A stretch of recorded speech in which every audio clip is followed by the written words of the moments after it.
Hi, I'm Johnny. This is Johnny Likes, the show where I talk about movies that I like. Today, I'm talking about an early 90s action movie starring Brandon Lee. Today, Johnny likes Rapid Fire.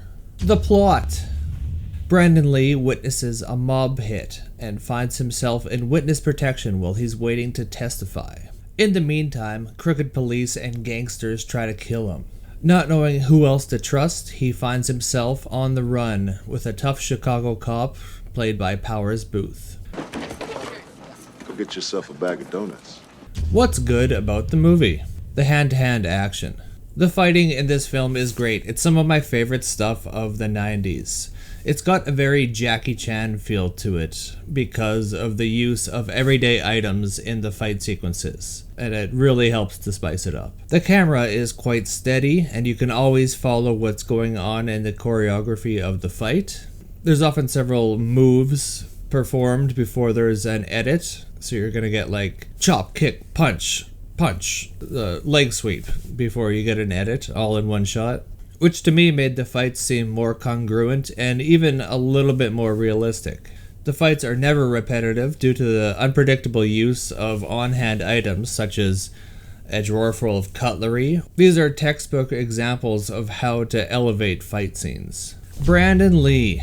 It's truly too bad that Brandon Lee passed at such an early age and at such an early stage in his career. He is constantly charming and incredibly likable in this. That charm, combined with his martial arts skill, is incredibly rare. Your Van Dammes and your Seagals, sure, they have the martial arts skill, but they've got all the charisma of a sack of wet laundry. Lee also seems to have genuine acting talent.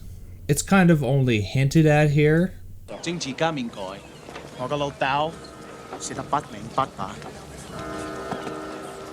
he was given a few more years to have honed his craft, he would have been a major Hollywood star. It still bums me out years later that we never got to see the full Brandon Lee that we could have. The supporting cast. Although nearly everyone here is just kind of a sketch of an actual character, they all perform the roles that they should. The Italian mob boss with a chip on his shoulder. The burnt-out cop with his heart in the right place. The Asian drug lord who got his start in the streets. Even if you've never seen this movie, just given those descriptions, I'm fairly certain that you can picture about 80% of these characters. No one is breaking new ground here. And given the time frame that this movie was made in, and the fact that it is just an action movie, I actually find a little bit of comfort in the familiarity that the lack of originality in these roles kind of offer.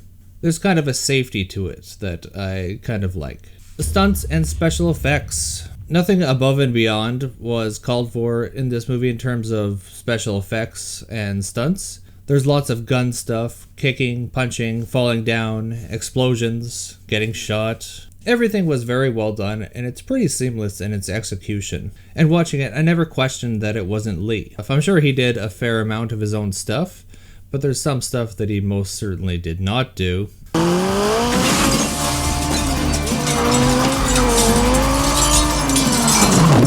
What's not so great in the movie? The story.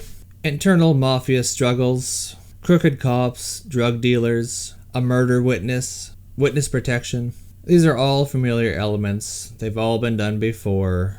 That doesn't make them bad, but it did give the story a sense of familiarity that didn't necessarily help the movie. Since it is a shoot-'em-up kung fu movie, it didn't really bother me all that much, but I just didn't find it all that original or super compelling, really. They could have tried a little bit harder to give us something new. The fake love story. Jake is young and attractive. Officer Carla Withers is also young and attractive. So by Hollywood rules, they obviously have to bang.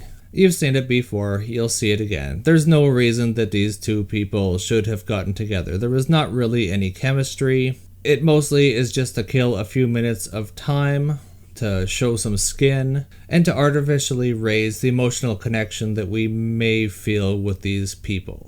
It ties into the lazy story writing, but it gets its own header because it actually made me laugh when they started the love scene because I didn't see it coming. I'd forgotten that that part happened, and it just seemed so out of place and forced that I couldn't help but laugh.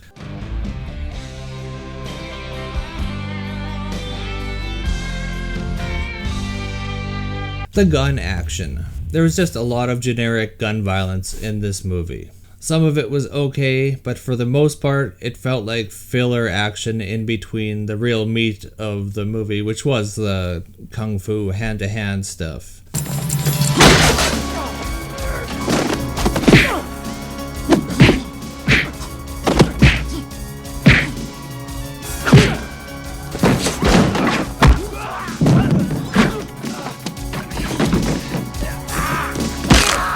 Final thoughts and rating. I've loved this movie ever since the first time I saw it when I was a kid.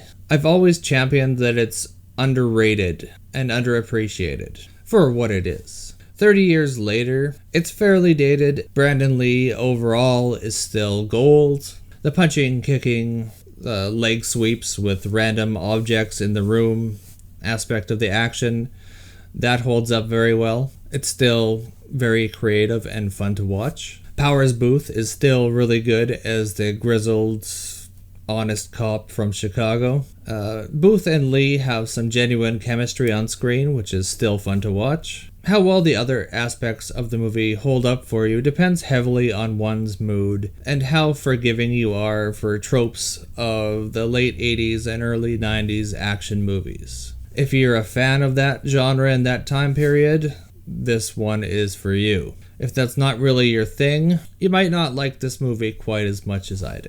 I'm not gonna lie, it's been some time since I'd watched this movie, and for the first little bit, I was a little bit worried that I had remembered this movie being way better than it actually was, because it starts off a little bit shaky, a little bit corny, a little bit cheesy, but as soon as they got to the first action set piece at the art show, and Brandon Lee started kicking ass hand to hand, I was pretty much at ease. It's like, okay, yes, this is actually a good movie. It's just got some not so great aspects to it. I find that this movie is an excellent example of the genre for the time period, and it's really hard to beat. I'm gonna rate it a 4 out of 5. What did you guys think of Rapid Fire? What do you want to see me talk about next? If you could let me know in the comments, that would be outstanding. And if you could do me one more thing and like and subscribe. It is quick, free, and relatively painless, after all. Plus, it really helps me out. Thanks for watching me talk about movies for a little bit, and you can tune in next time to see what else Johnny likes.